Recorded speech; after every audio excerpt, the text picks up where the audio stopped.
a man who has found himself at the center of a number of recent controversies over race, politics, and the police, sometimes at the request of the White House. Al Sharpton heads a group known as the National Action Network, and this week they are holding a national convention in New York discussing issues that affect the African-American community and pressuring the candidates to hear their concerns. Hillary Clinton addressed the group today. Bernie Sanders will do so tomorrow. But in between the two, the Kelly file dropped in on the event to pin down Mr. Sharpton, both on his role in a series of controversies and his influence on the 2016 race for president. Watch. Now, Hillary Clinton was here today. She spoke to the group. Are you getting close to making an endorsement? Bernie's coming tomorrow. Bernie's coming tomorrow, and I'm not close, but I'm not far. I mean, obviously, we're getting down the track. But I think that them coming shows that they understand that the black vote is going to be crucial, so they have to speak to all aspects of the black community. Do you feel like Hillary Clinton talked today about the Democrats taking the black vote for granted, that they better not do that? A, do you think they do that? And B, do you think the black vote is up for grabs in this election, in particular with Donald Trump running, who says he's going to win the black vote? Well, I think that the black vote cannot be taken for granted, and how we define not taking it for granted is the issue. Because what we're saying is you must come with some clear, concrete proposals, not sound bites, not just show up at our church and wave at us. Lay out a plan. Hillary Clinton did that today. To do what? What are you going to do about closing the unemployment gap? We're 2-to-1 unemployed. What are you going to do about the education gap? Many people agree, even on the conservative side, that the educational inequality in this country has to be dealt with. What are you going to do in terms of dealing with the environmental conditions in our communities, like Flint, Michigan? Specifically, what kind of attorney general are you going to have? Do you feel like Barack Obama let you down in that department? Oh, no, I think Barack Obama did a lot more than people gave him credit. He cut black unemployment in half. He was able to begin the process of letting people out of jail that started becoming, in my opinion, wrongly incarcerated under the crime bill. What do you think of Donald Trump? Do you think there's a chance he might actually get a fair portion of the black vote? We're going to get it straight. You know, we had Omarosa here today to represent. From Apprentice. Right, and she's on his campaign, or one of the people. Armstrong Williams was here. I think they will make an appeal. I think what Donald Trump has said about the president, with the birther movement, I think the calling Mexican rapist, I think the whole thing of being coy, as Hillary Clinton said today about KKK, will cost him in the black community, not just because he's Republican, but because of the things Trump has done. One thing we know is we're not likely to see another black president in 2016. You know, there's no black candidate running for office right now to replace Barack Obama. We might see a black vice president potentially. But what kind of impact do you think that has on the country? Well, you know, it's something that I said this morning at the early session.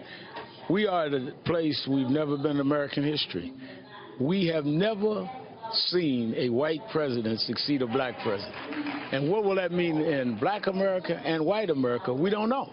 When we see that black family walk out across the lawn to get in the Marine helicopter for the last time, Marine One for the last time, and a white family move in, psychologically, what is that going to do? What does that mean? What will it mean about race in America? Where will we be?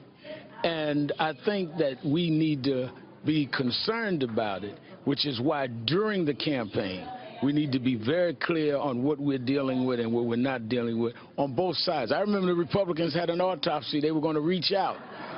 I don't know what happened to that. I haven't felt much. No one called you?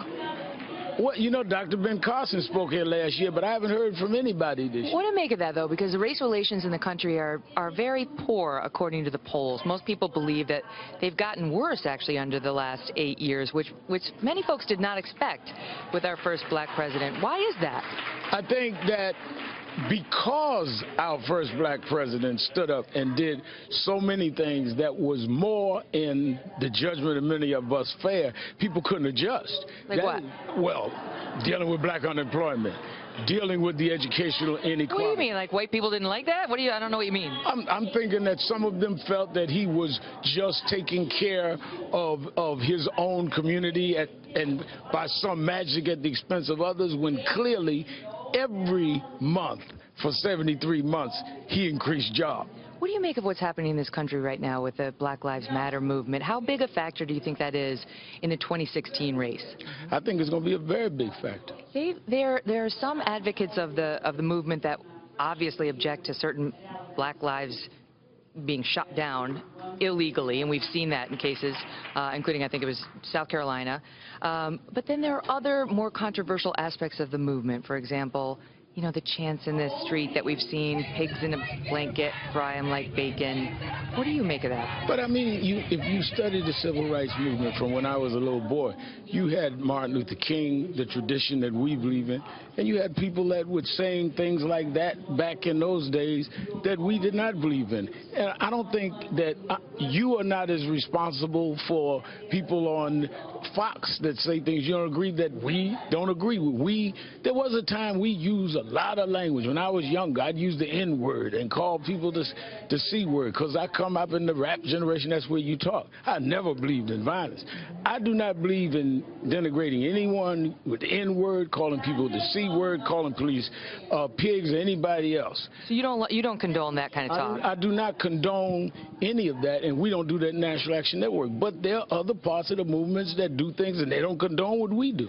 What about the Freddie Gray case? That's been controversial down in Baltimore. That's being prosecuted under Marilyn Mosby. And she got in a bit of trouble when she came out and said, we need justice for Freddie Gray. We need justice for Freddie Gray. And many attorneys said, or just justice, because if justice takes us to the exoneration of the police, then that's where this case should go. Do you think she misstepped there? She said we need justice for Freddie Gray because justice for Freddie Gray was the one that died. And justice could be whatever that leads to be, whether it ends up with criminal convictions or not. Even an acquittal of the officers, that could be justice? If that is, in fact, if the officers deserve acquittal, if a jury finds them deserving acquittal, then that would be justice.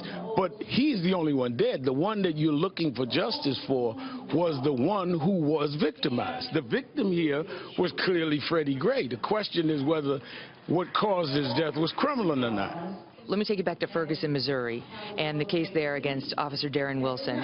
He shot and killed Michael Brown. He said it was in self-defense, and you came out publicly and said it wasn't in self-defense, that there was no deadly threat to Officer Darren Wilson. The DOJ found that was not correct. They could find no evidence that he was not in fear of his life and exonerated him. Do you feel bad about what you said? No, what the story the DOJ said. The DOJ said they did not find evidence to prosecute him on civil rights. They said there was no reason to disbelieve, no evidence to disbelieve his story. He was in fear of his life. They said that he was not in violation of civil rights and that they found no evidence that he was in fear or that he was not in fear. No, they said there was no evidence to disprove his statement that he was in fear of his life. So we're stopping here for a moment because this is a key point, and one a lot of people missed or glossed over in the hot debate after a grand jury decided not to indict Officer Darren Wilson after the DOJ came out and said they didn't have the case against him.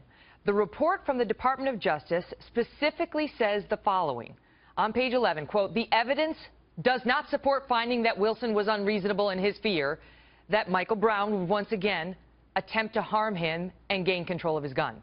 And again on page 12, quote, "There is no reliable evidence to disprove Officer Wilson's belief that he feared for his safety." That's from the Department of Justice.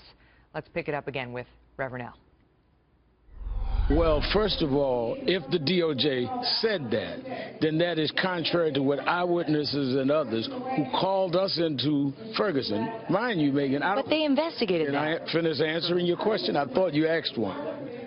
When we talked to the witnesses and put them on my television show, they told us what they saw. So if I say what I believed, to be the case, based on talking to several witnesses, I should apologize for what? My question is, Because now that's been disproven. But no, what has been, first of all, if the DOJ gets new evidence and it's not disproven, I stated what I believe.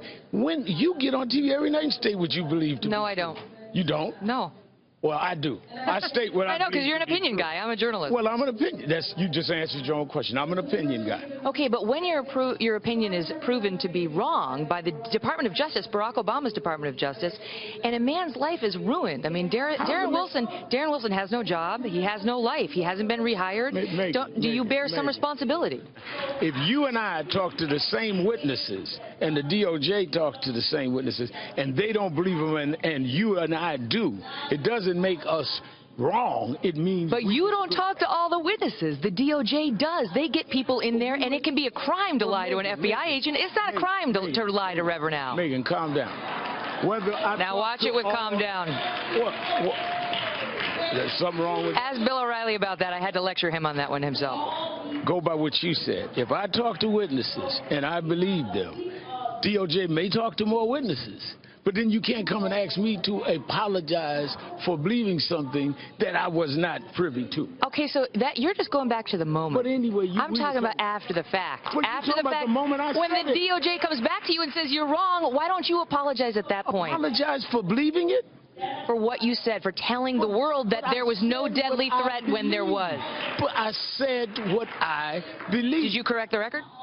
Did I correct what record? Did you go on your television program and report to the world what the DOJ had actually found? I reported what the DOJ said. About the death of Michael Brown. I don't know that I stated the line you want, but you didn't see me out there protesting afterward, did you? Did you? I think that's a good place to wrap. How about that?